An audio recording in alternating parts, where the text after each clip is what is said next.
Good morning, everybody. Today is Monday, December 7th, 2015, and this is Before the First Cup with Jules here on UCY.tv. Happy Monday, everybody. I have my voice back. For anyone who got to hear me last week, you know I was sounding like a croaker. I don't know, it was pretty horrible. I don't know what exactly happened there, but at least I got it back. It was pretty painful not to talk for a couple days. It is 37 degrees and very cloudy, kind of damp here in upstate New York. I always call this upstate New York, but I guess I'm kind of upstate. I'm upstate versus downstate. Downstate's New York City, and western New York is Buffalo, and I'm more central, so I guess it's upstate. Who cares? All right, so where do we leave off on Wednesday? And yeah, it was already Wednesday since I did the last show. It was 2 days there. I tried really hard on Friday, but there was just no way I could have done an hour. We titled the show Gates, Zuckerberg, CRISPR, and Chinese clone factories. And if you remember, we had briefly touched on, because they had that climate conference, the COP21 going on in France. It was quite fitting at the time. We had touched on Zuckerberg and Gates teaming up with all kinds of other rich moguls to create their new clean energy fund, and it was announced at the climate conference itself that they had put all this money in, and they were going to do all these wonderful things. We also heard Mr. Bill Gates, talking about how we have to get our carbon quotient down to zero, and they're going to help us do that. We ended the show, though, but I think where we're going to begin the show today, there's been a lot of crazy things going on this weekend, too. If you've been looking at the Before the First Cup feed, you're going to say, wow, it's like they pulled out all stops this weekend. We had looked at a couple different things at the end. We looked at Jennifer Dowda, was on CBS this morning and gave a 101 interview as to what exactly is CRISPR. So I think we kind of understand that now. They make these custom RNAs that act like a zipper, and basically it goes in when they get it into your body and it unzips the existing DNA strand and zips in this new modification that they've made. And she really thinks it's going to be successful, of course, in curing every disease on the planet, just about. I don't know, they didn't think everything, but anything that was genetic as far as a disease was target for something that in the future they were going to aim for curing. And, if they get the accuracy down and they understand what they're doing, and it isn't mad science still because they still don't understand all the switches and how things work, it might be different like 100 years from now. But I absolutely would not be standing in line to have all of my DNA changed to fix a genetic defect that I had since birth. So good luck with that. I don't know. We'll see where that goes. There's all kinds of horrible stuff going on now. So anyway, back to China. So there's been some things going on with China. China has been accused of pushing the ethical limits of cloning embryos. And there was also, on top of the COP21 climate conference last week, there was also the summit on ethics in gene editing that happened, and that was in Washington, D.C., and China, the United States, and the UK were there. Now, something that was interesting that I didn't see in any of the publications that I had looked at about that event in Washington, and we've talked about this a few times before. Remember, back in 2011, I believe, they had found that lab in the UK that had a few hundred chimeras, human-animal chimeras, mixed up and growing in the petri dishes. And so when we point the finger at China and go, they probably have entire artificial womb warehouses where they're growing their genetically modified new Chinese army. They've already been doing this stuff in the UK as well. And I'm going to have to say that just because we haven't gotten caught doesn't mean that we haven't been doing the same thing somewhere under Dugway Proving Ground or a place similar to that has tentacles with DARPA. Actually, as a matter of fact, speaking about that, I found this yesterday, and it just reminded me of so many different X-Files episodes. How to build an artificial womb. This is out of IO9. Artificial wombs are a staple of science fiction, but could we really build one? And as time passes, and mind you, the story is from 2013, and this is April 2013, so we're almost 2 3/4 years past this, right? Almost going on 3 years. So I don't know. We've talked about that too, is they start to be able to determine by your genetic makeup, and I don't know if you guys have seen all the 23andMe Christmas ads on now about get your genetic data. Be able to tell whether or not you have this gene or that, or what family you came from and what country. And then the other ads I'm seeing all over the place and all over YouTube too, but I saw them when I was visiting my family and the TV was on constantly. Everything is about this new genetic treatment that they have at all these great big fancy cancer centers coming to a town near you where they can cure all these different types of cancers on an individualized basis called precision medicine, people. And they're really starting to spin this up now. So just go give your swab and maybe we'll be able to cure you. But if not, you'll be the first one in line for some of our guinea pig medicine that we're pretending we know how it works. But anyways, we were discussing a while back when we were looking at 23andMe and the genomics databases is that, they've been collecting now for quite a while DNA data from people voluntarily who, of course, are swabbing for ancestry as well as other things. We have people who have been forcibly required to give DNA, like anyone who gets actually, I think it was in New York, we discovered that you don't even have to be convicted of a crime anymore. If you're arrested for anything, they're going to take a DNA swab and put you in the database. We also discovered, and I don't know if I ever did the story, I had it queued up a couple times and I ran out of time, but there are the, maybe we did it, there are the infant databases, California and New York are two that I know off the top of my head, and in this one particular story, they had talked about California, how for the last generation at least, it has been a requirement for newborns to do a blood test, a heel test, and they take a sample of blood and they put that into the database, and your child is already in the master database. So, if they've been doing that now for every newborn for a generation at least in some of these towns and cities, you got to think that there's probably a lot more than we know that exist in the DNA database. But so once they be able to decode now every trait that you have and what's a bad trait and what's a good trait, and I mean, we're even talking about like whether or not you have the drunk asshole gene, right? We saw that last week.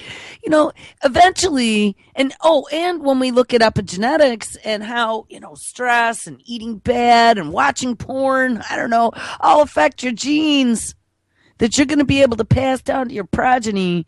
There's going to come a point where it's going to be pretty easy for them to do a genetic scan and to be able to tell whether or not you're good breeding stock. And I guess that's the one big thing that we should be very concerned about. I mean, despite the fact that they could, as they're infecting us with their technology, there could easily be an off switch. No, don't worry about that. But they're going to be able to decide one day whether or not you're going to be able to procreate. And maybe, I know there's some of us that are over the hill who've already done our duty and are still suffering. But I mean, future generations, it's not going to be procreate at will. And of course, they can point to all of these parents who apparently have no training, who have let their kids be latchkeys, who have now gone off the hook because they don't have any societal norms, who are part of our teenage terrorism, quote unquote terrorism problem. They really could spin that. Having a child does not come with a manual. They didn't warn me about that one, but you figure it out pretty damn quick. And for what you don't figure out, I don't know, then you suffer. But I really think at some point in the future, they're going to make selective breeding the solution to a lot of society's future ills, right? We're going to be able to have the perfect children, no more genetic defects, and we'll be able to augment those children with superhuman brains or superhuman speed for price, of course. But you will be certified to have children. We will be breeding the best of the best, just like prize racehorses. So that way there isn't going to be a taxing cost in society. And we will be able to do it in a sustainable way to make sure there's a sustainable number of people on the planet. You can see how that could definitely be an alternate future here. All right, let's read this artificial womb thing. Anyway, artificial wombs are a staple of science fiction, but could we really build one? As time passes, we're inching closer and closer to the day when it will finally become possible to grow a baby entirely outside of the human body. And here's what we need to do to pull it off. Now, I just saw, too, that there was a story that came out of, like, Johns Hopkins, or, I don't know, they do brain stuff, though. I'm trying to remember the name of the university. Maybe we can find, I'm not really going to read it and look it up, but I'm going to reference it. But they were talking about here very, very shortly. They had just done a surgery for a woman who had lost her uterus. And I don't know if it was to some sort of like cancer or something, or maybe she was born that way without a uterus, but they had done a uterus replacement surgery. And it was the first time ever. And it seemed to be very successful. And they were all elated over this first time surgery of being able to transplant a uterus. Now, where they got the uterus from, I don't know. I don't know if it was out of a cadaver or if they 3D printed grew it out of stem cells. I have no idea. I didn't ask. But after this surgery with this transplanted uterus, what do I see them talking about later on down in the story? And of course, here comes this agenda. How the transplanted uterus is going to allow future men, yes, future men, to also be able to have uteruses, uteruses, a plural, or uteri, implanted if they want to carry children. Now, come on. I don't know about you, but I don't think I've ever met a guy who would want to have a uterus implanted. Maybe one or two, but not many. And I could imagine that it would be a pretty invasive surgery. You have to connect it to like all your arteries. I don't even know how that would possibly go, but just wanted to mention that one. Anyway, so how far out there are artificial uteri?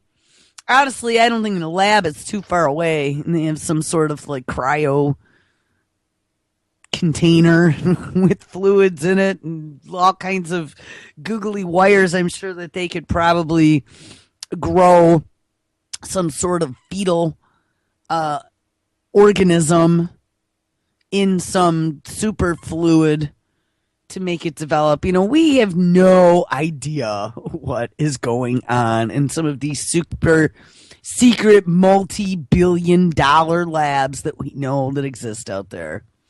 All right, so here's what we need to pull off the artificial womb.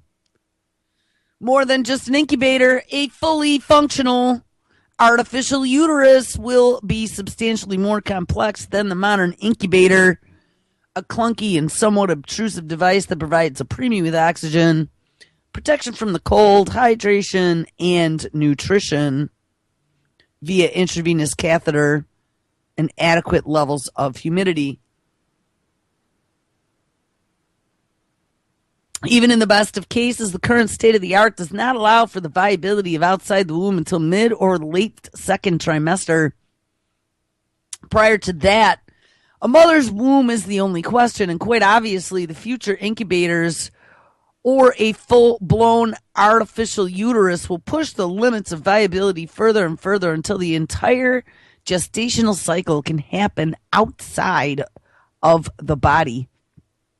We are still several decades away from that, but two primary areas that need to be developed, including biotechnology for things such as personalized genomics and tissue engineering. Yes, we know all about that. And nanotechnology. And yeah, I have some sort of mutating, morphing liquid metal nanotech to be ready to be injected in your blood story if we get there today. I lost my spot. To facilitate microscale interactions and growth through artificial means. Smart computer systems and monitoring devices, and I have a story about some of that too. Google's getting in on the blood draw. Should also be developed to track the progress of the fetus's growth. Well, they could just write them a smart app. And while automatically adjusting for changing conditions. In terms of the specifics, there are broad requirements. I don't know. Do we really want to read like the technicals? I don't know if we want to read all the technicals. I don't want to know about everything exactly that I need. So we're going to need an epithelium and endometrium. I guess we could. Artificial. Okay, well, let's read the top pieces. So we'll need an artificial endometrium, which is the inner lining of the artificial uterus, should resemble the real thing as much as possible. We'll need an artificial placenta, and indeed the growing fetus will also need a placenta, the organ which connects to the uterine wall, allowing for the delivery of nutrients, the elimination of waste, the exchange of gases through the mother's blood supply. And yes, we knew about that. And here's what's disturbing me. I remember seeing this picture. This is the superfluid. It's a large container, and they have a baby. I'm not sure if this is a lamb or a goat. Oh, it's a goat, it says. They have an amniotic fluid with a baby goat growing in this fluid, which is pretty scary looking. It says this work on an artificial placenta has already begun. Goats have been kept alive. Oh, poor baby goat. For up to 237 hours in amniotic tanks through a process called extracorporeal membrane oxygenation, or ECMO for short.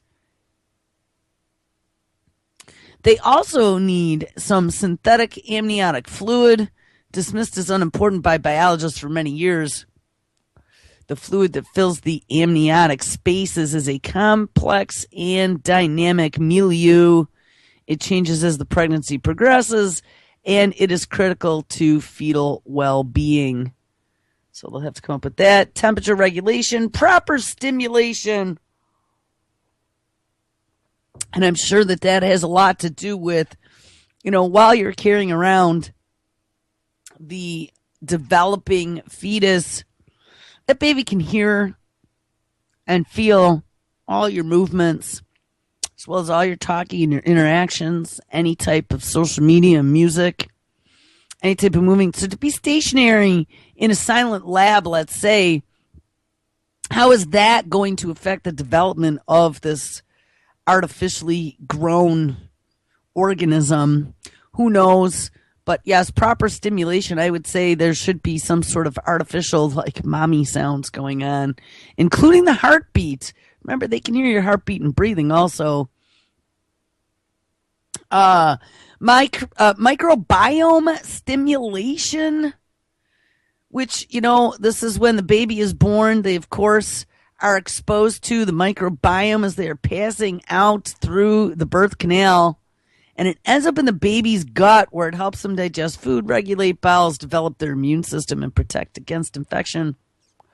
And we have scientists now studying frantically the microbiome because there are so many different connections to the full body systems that occur there. We've talked about the vagus nerve and the direct gut to brain connection, and some of the DARPA ElectRx medical treatments that they've been messing with, where they're using electrical stimulation, magnetic stimulation, sound stimulation on that vagus nerve to be able to influence different body systems.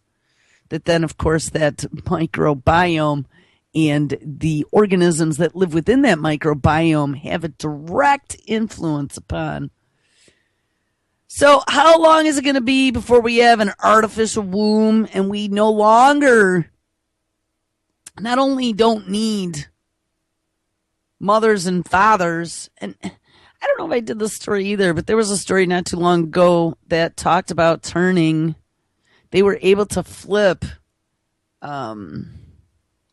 stem cells. No, not stem cells. They were able to flip, I don't know if it was an egg or a sperm. It was one of them.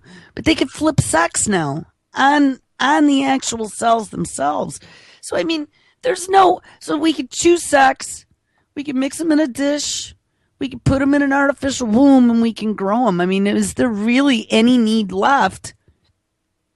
It's a pretty scary thought, because when you don't now need humans to procreate, you could have places such as China growing millions of human army clones or something as scary as that, all in secret.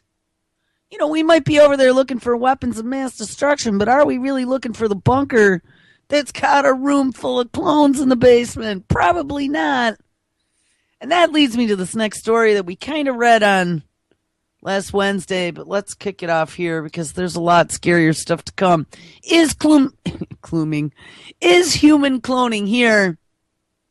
Chinese scientists ready to clone people at the replication factory, with quotations around it. Now, Friday we looked at a different story that had talked about their racehorse, and they had racehorses and dogs, security dogs, and something else that they were working on. Cows. Here we go. Yeah, let's pull that one up too. They were going to clone over 1 million cows. And it's funny that we found that because, and I think actually Hammy sent me this story. Funny we ran across this because we had just been asking what the hell happened to that entire, I guess they're not flocks. What do they call them for cows? That entire gaggle of cows that they had not only cloned, but genetically engineered to produce human breast milk. And they had over 300 of them, and that was back in 2013. We were just asking what happened to those, and here they come. World's largest cloning factory in China, set to produce cattle, racehorses, and sniffer dogs. So I wonder if those are drug dogs. Up to 1 million cattle embryos per year. You might as well do both of these. China is no stranger to the commercial opportunities of genetic engineering, but its latest ambition applies the controversial technique on a much grander scale. The nation is currently building the world's largest cloning factory in a government-sponsored business park in Tianjin, which is where they had that massive group of explosions there a few months ago, with the factory set to commence operations by mid-2016. And with a projected cost of just $500 million, any rich U.S. billionaire can buy that one. The factory will primarily focus on cloned cattle embryos for food. Now, in our research here, we discovered back in 2008 the FDA rubber-stamped cloned meat on the marketplace for our consumption without labeling.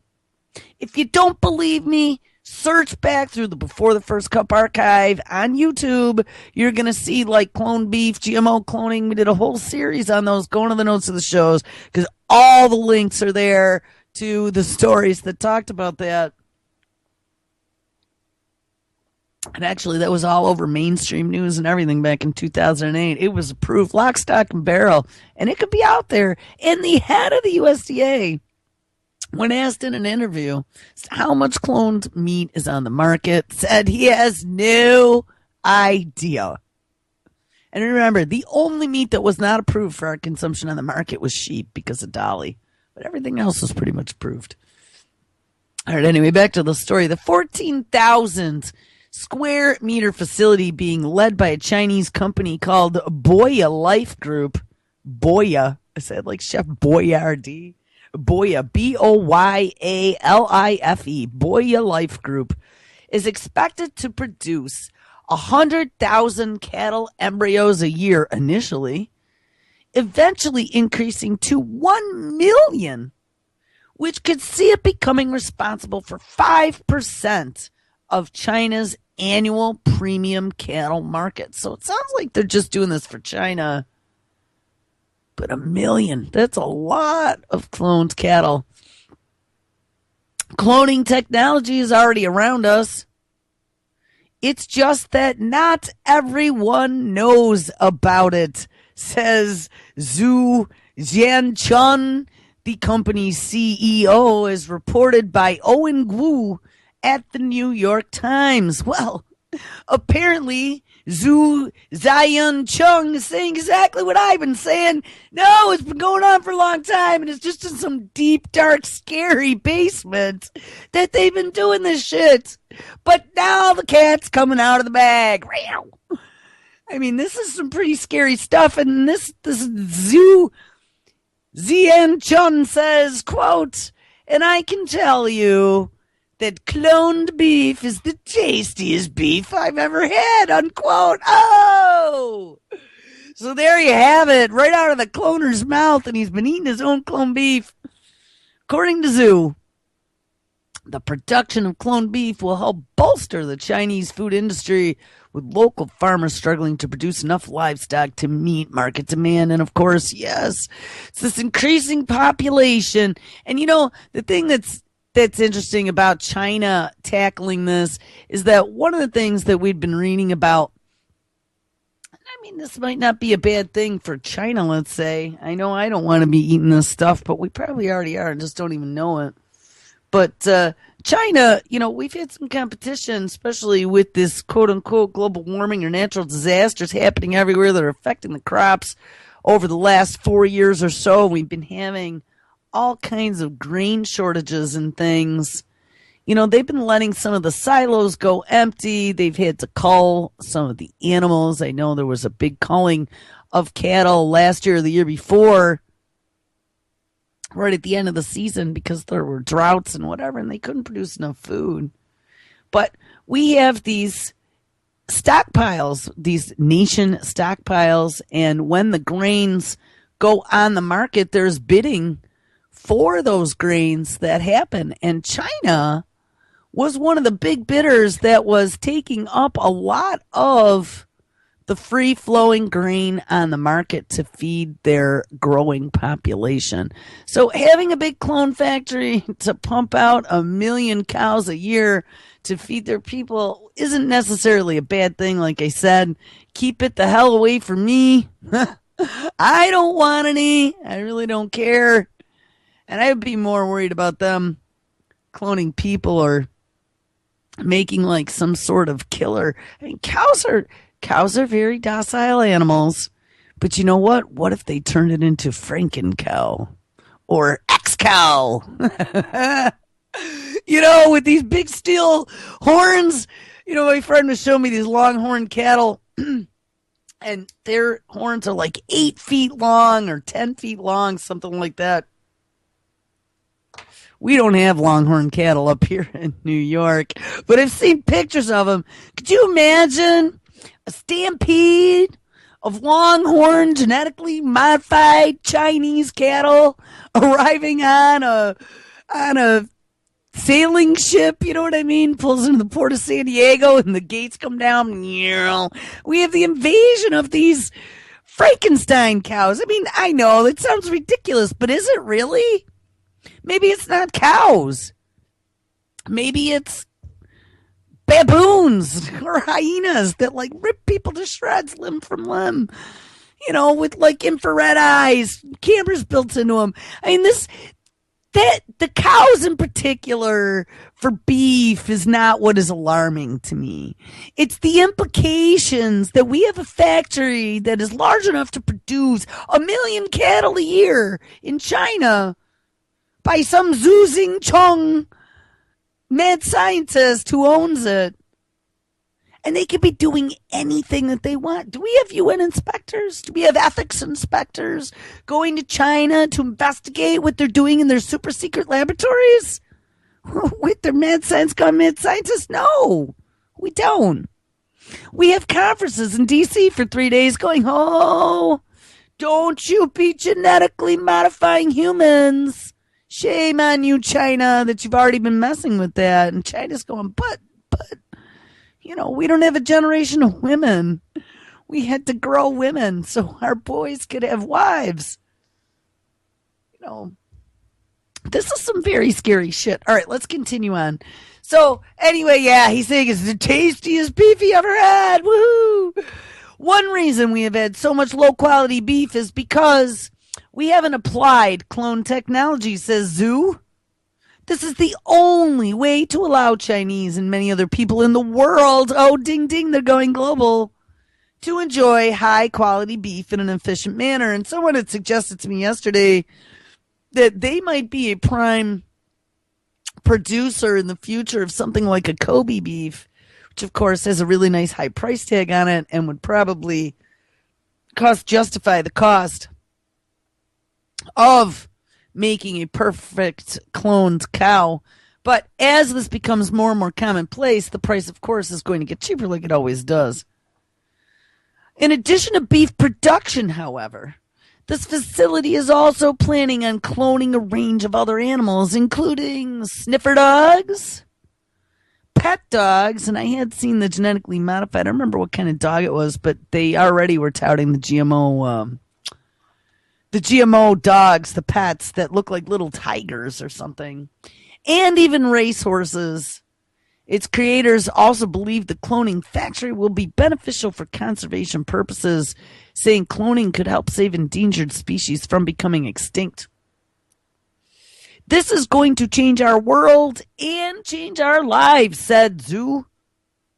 It is going to make our life better, and we are so very, very excited about it. Animal cloning for meat and dairy production does exist already in the world elsewhere, although on a much smaller scale.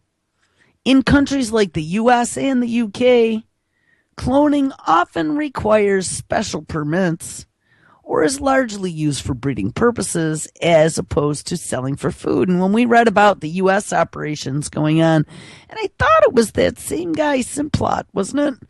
I'm pretty sure it was. The Simplot potato dude was the same one who had his dairy. No, it wasn't even a dairy farm. It was a beef farm down in Texas where they were messing with some genetic modification. But one of their big issues was that it was not economically viable. But they had cloned some of their best, what do they call them? A steed isn't a horse, but their best male cows for breeding stock. But they weren't, that was not where the food came from. They would breed the best male cows, and then that male cow would have offspring, and then the offspring would become food. At mass production levels, however, some are skeptical of the Chinese facility's stated focus, you think? Saying the expense involved in cloning may not be cost effective for making and selling meats like beef. Well, like I said, too, if they did it smart and maybe they hooked up with Japanese, which, Japan's all radioactive. So how radioactive is that super expensive Kobe beef you got there? Maybe they could do some sort of deal and make it economical. I don't know. I think cloning technology can be used for endangered species, but it is not very necessary for animal husbandry, says Ma Wenfeng, an analyst at Beijing Orient Agribusiness Consultant. He does not think this will be very economical and doubts that the model will take off anytime soon. So remember, it's just another rich millionaire, billionaire, this time in China, deciding that they're going to find a way to profit off of mad science gone mad. All right, so this other story, that was out of sciencealert.com. This one's out of RT from last week. Is human cloning here? Chinese scientists ready to clone people at the replication factory. The Chinese scientist who led the development of the world's first cloning factory now says that he's ready to replicate humans.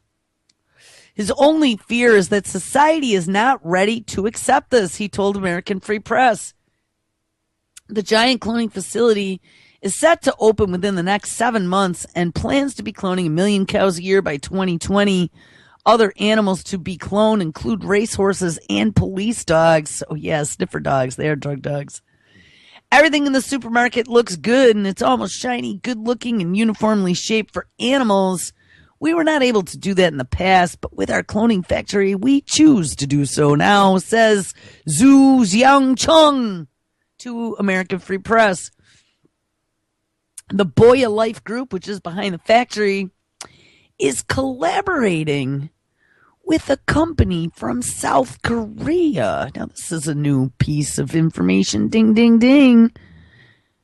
What's interesting about South Korea is, didn't we just read a story about a South Korean robotics company that was building an army of industrial robots to industrialize China's factories and to take over those $2 an hour jobs for making keyboards and mice in their Chinese factories? Yes, we did.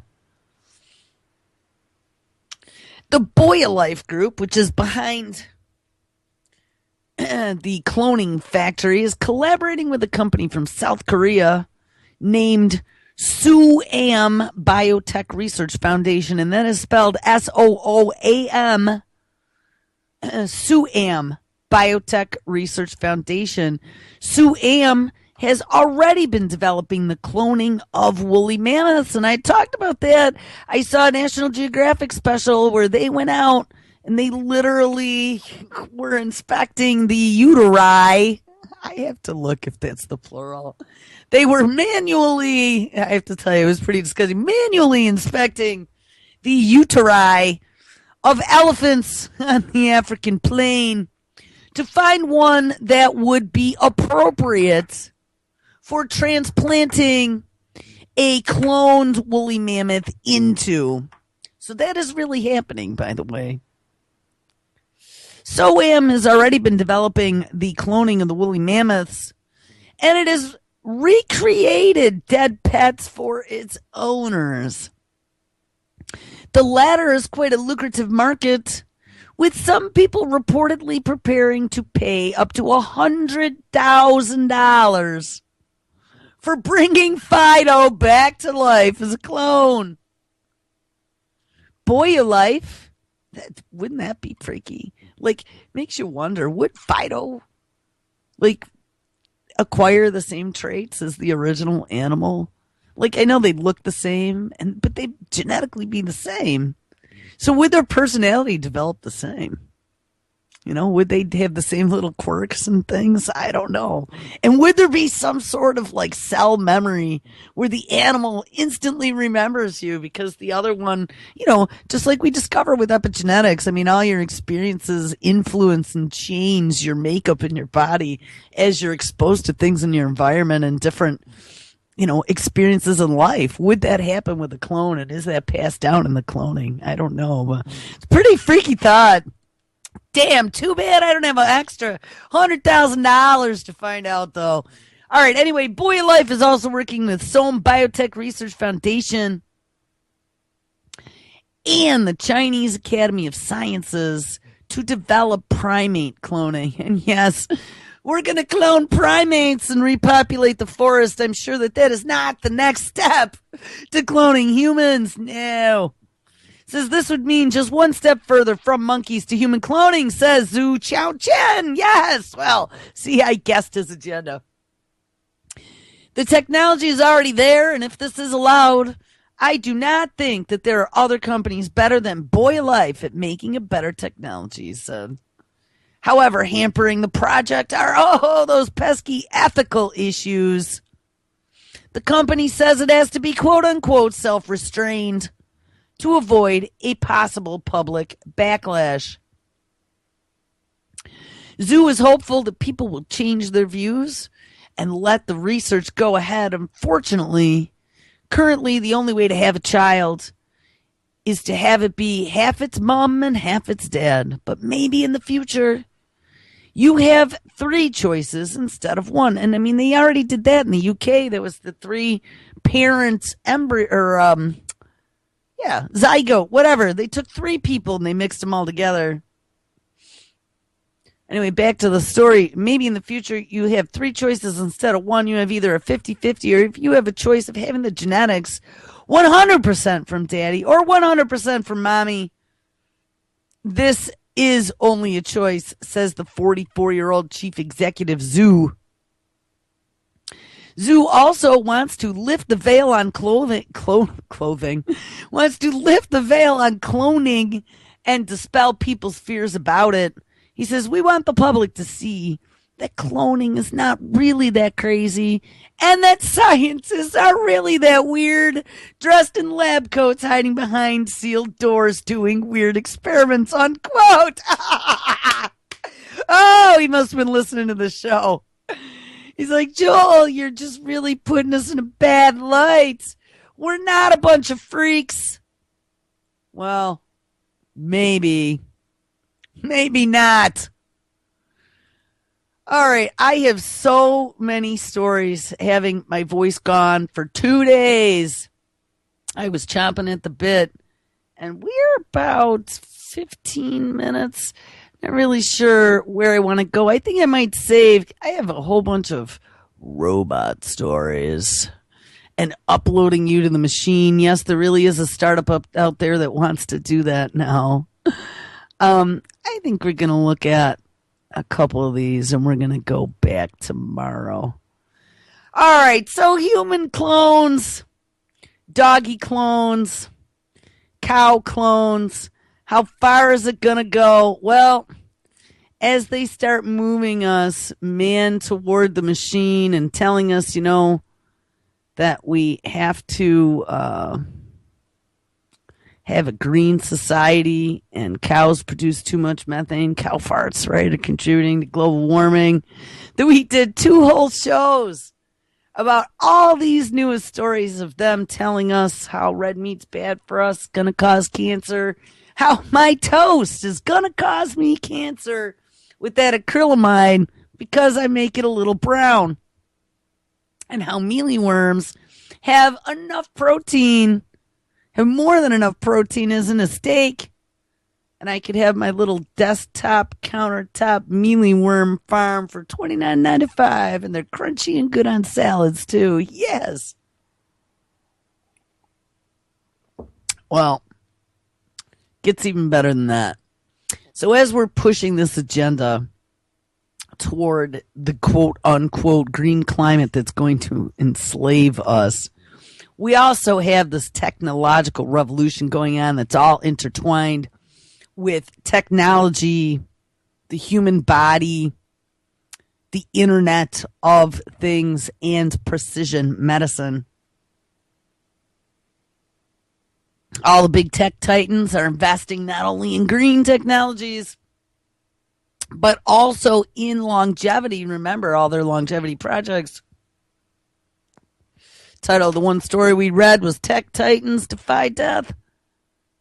And they were investing in all these companies that were going to come up with cures. They want to cure death, remember.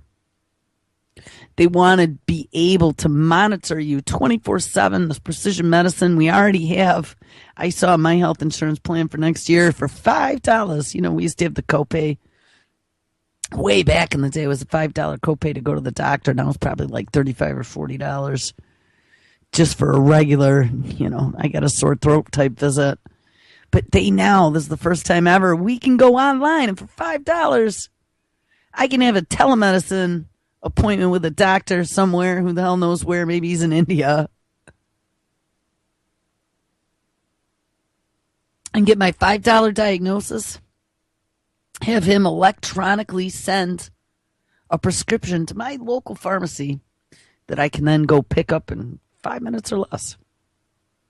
Well, Google has totally gotten on board with all of these new technologies. Google is actually doing leaps and bounds, getting themselves into the middle of everything. And I think I closed the story. I'm pretty sure I did, but hold on, because I saved all this. There were 2 Google stories I had, and I think that's where we're going to finish it up for today. So getting in on the green economy, Google is now planning, and I'm assuming that this is something that's probably going to be rolled out worldwide. Google is planning for a zero waste circular economy. What the hell is a circular economy? Well, I don't think recycling is a bad thing at all.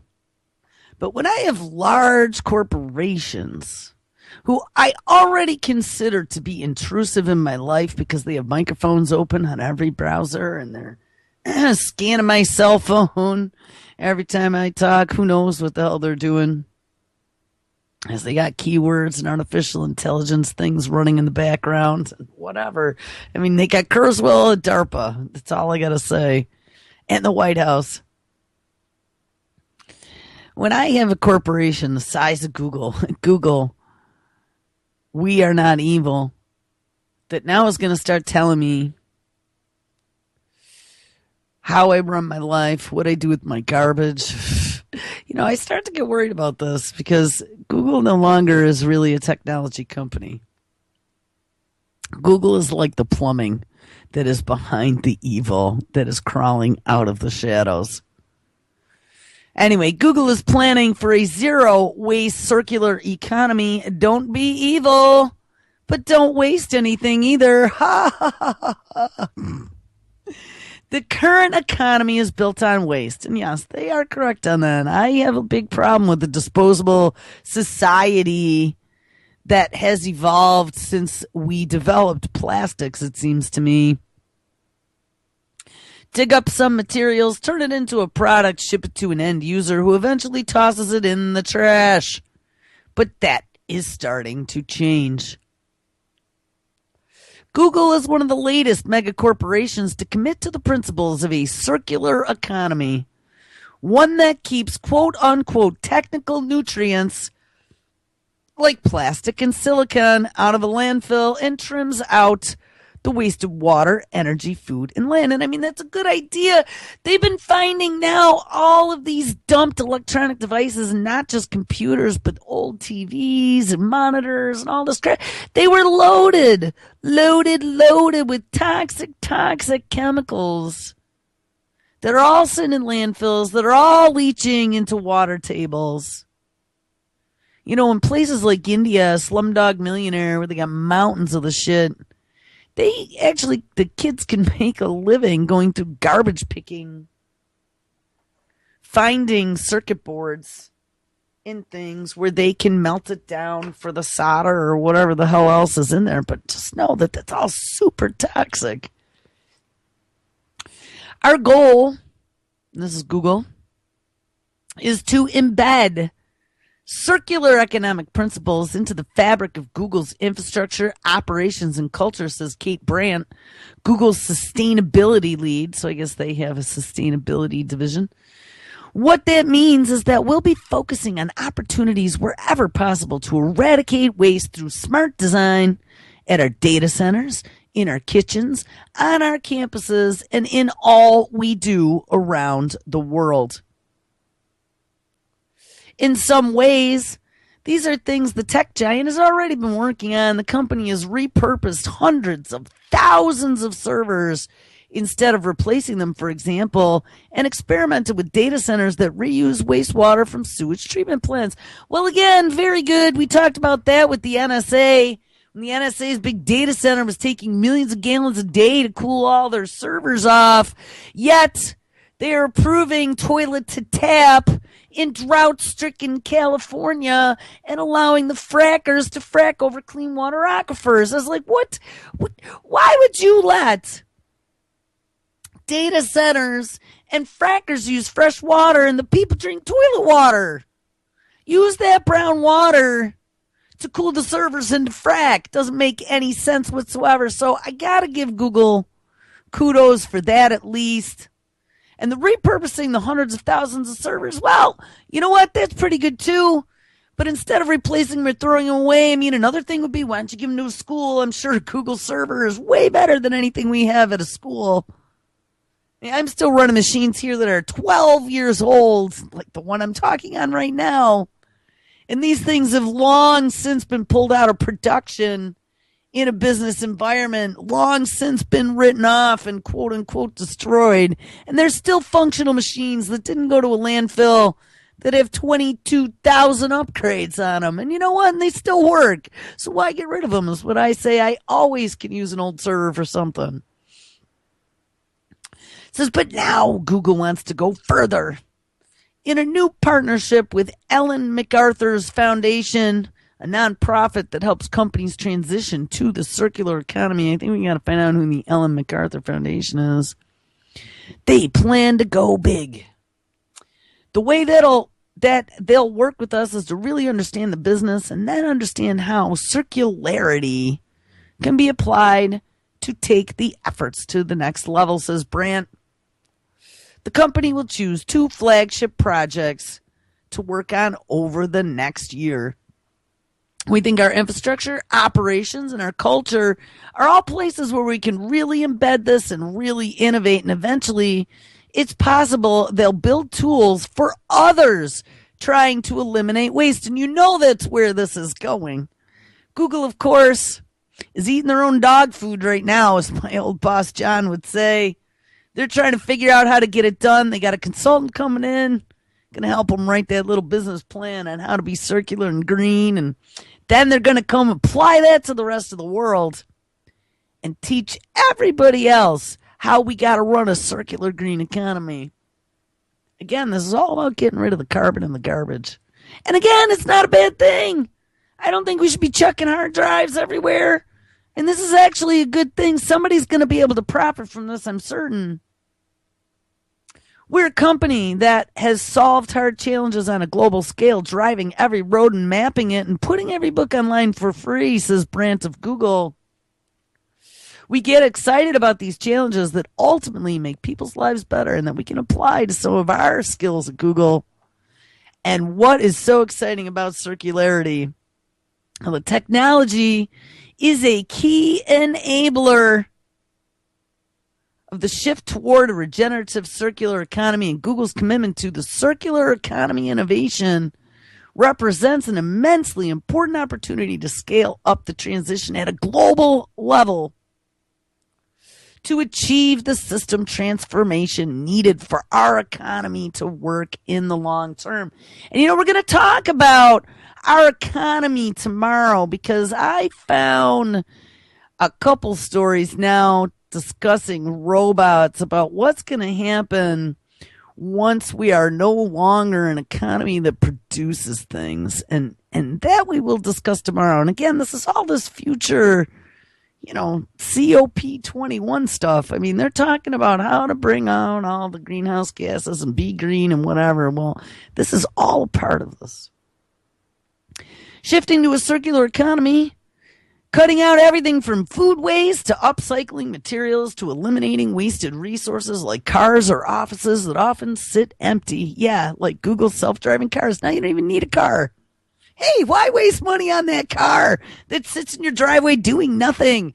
Just hit the green button on your Android phone, and that self-driving Google car will be there to pick you up in 5 minutes. I see it happening. This could save over $2 trillion in Europe alone, this foundation estimates, and it is something that the European Union has been pushing for. The EU plans to release a strategy later this year for transforming themselves into a circular economy. So put on a seatbelt for that one, because that's something we should be paying attention to.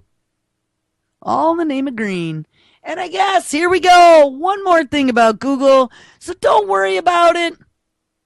Google isn't trying to take over the world. Google isn't involved in longevity projects. Google doesn't have the former director of the National Institute of Mental Health that just came to work for them to build mental health diagnoses.